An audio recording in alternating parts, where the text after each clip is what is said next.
కాదు, ఆయనే మనందరి Oscar. So legendary MM Keeravani సార్ని ఇప్పుడు సగౌరవంగా మాట్లాడవలసిందిగా రిక్వెస్ట్ చేస్తూ ఉన్నాము. అందరికీ నమస్కారం అండి. ఈ సిరీస్ కానీ ఈ ప్రొడక్షన్కి నాకు ఎటువంటి సంబంధం లేదండి టెక్నికల్గా. బట్ సెంటిమెంటల్గా ఉన్న సంబంధం వల్ల ఇక్కడికి వచ్చాను. సినిమా ఇండస్ట్రీలో ప్రతి రిలేషను కూడా, ప్రతి ఫ్రెండ్షిప్ కొబ్బరికాయతో స్టార్ట్ అయ్యి గుమ్మడికాయతో ఫినిష్ అవుతుందని నేను నమ్ముతాను. కానీ కొన్ని సంబంధాలు మాత్రం కంటిన్యూ అవుతుంటాయి, ప్రొడక్షన్స్తో సంబంధం లేకుండా. అట్లాంటి వాళ్ళల్లో నా మిత్రులు అనిల్ గారు, ప్రవీణ వాళ్ళ కోసం రావడం జరిగింది. అండ్ నేను చూసిన కొద్ది గ్లింప్సెస్ అండ్ కొన్ని బిట్స్ చూశాను. దాని ద్వారా నాకు అర్థమైంది ఏంటంటే, హంట్ అనే ఒక యూనిట్ ద్వారా ఈ క్రైమ్ ఇన్వెస్టిగేషన్ జరుగుతుంటుంది ఈ సీరియస్లో.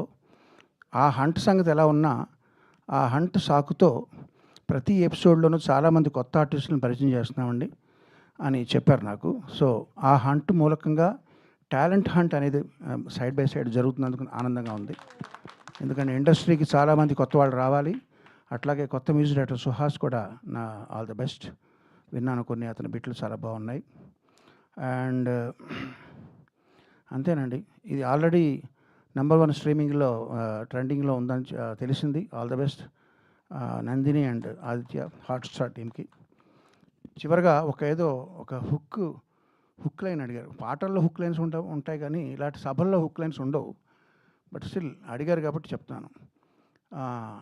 హర్ష గారు ఆయన లాంగ్ లీవ్ పెట్టి డిఎస్పీగా చేస్తూ వచ్చి ఆయన అనుభవాలన్నీ రంగరించి వీటిలో ఈ క్రియేటివ్ ప్రాసెస్లో ఆయన మేజర్ షేర్ ఆయన తీసుకుంటున్న సందర్భంలో నాకు బాగా గుర్తొస్తుంది ఏంటంటే, నేను చిన్నప్పుడు కొమ్మూరు సాంబశివరావు గారి డిటెక్టివ్ నవల్స్ చదివానండి. అవన్నీ కూడా బ్రెయిన్ ఉపయోగించి ఒక కేసును సాల్వ్ చేసే విధంగా ఉంటాయి ఆయన రాసేవన్నీ కూడా. అట్లా కాకుండా మధుబాబు గారు, షాడో, అవన్నీ యాక్షన్ ఓరియంటెడ్గా ఉంటాయి. నేను ఈ సిరీస్లో బ్రెయిన్కి పని ప్లస్ యాక్షన్ కూడా మెండుగా ఉంటుందని నేను విశ్వసిస్తున్నాను. రాను ఇంట్రెస్టింగ్గా ఉంటుందని నమ్ముతున్నాను. అండ్ సీనియర్ పోలీస్ అధికారి పేరవారం రాములు గారు రాసిన బుక్ నాకు చాలా ఇష్టం అండి. పోలీసు చమత్కారాలు అని ఒక బుక్. అందులో ఆయన రియల్ లైఫ్ ఇన్సిడెంట్స్ని ఆయన కొంచెం ఫిక్షన్ జోడించి చమత్కారంగా రాశారు. మీరు ఎవరైనా చదవండి, చాలా బాగుంటుంది బుక్. సో అదేవిధంగా ఆయన అనుభవాలు దీనికి పనిచేస్తాయని ఆయన చెప్పారు. చాలా సంతోషంగా ఉంది. హుక్ లైన్ ఏంటంటే, Vikram is on duty because Harsha is of duty. చివరిగా నాకు నచ్చని విషయాలు చెప్తానండి.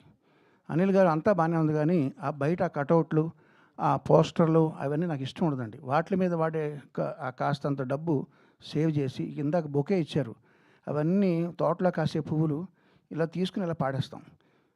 వాటి మీద వేస్ట్ చేయకుండా ఆ మనీ సేవ్ చేసి మీరు ఉప్మా పెసరట్టు చేయించి ఇంట్లో పిలిస్తే వస్తాం.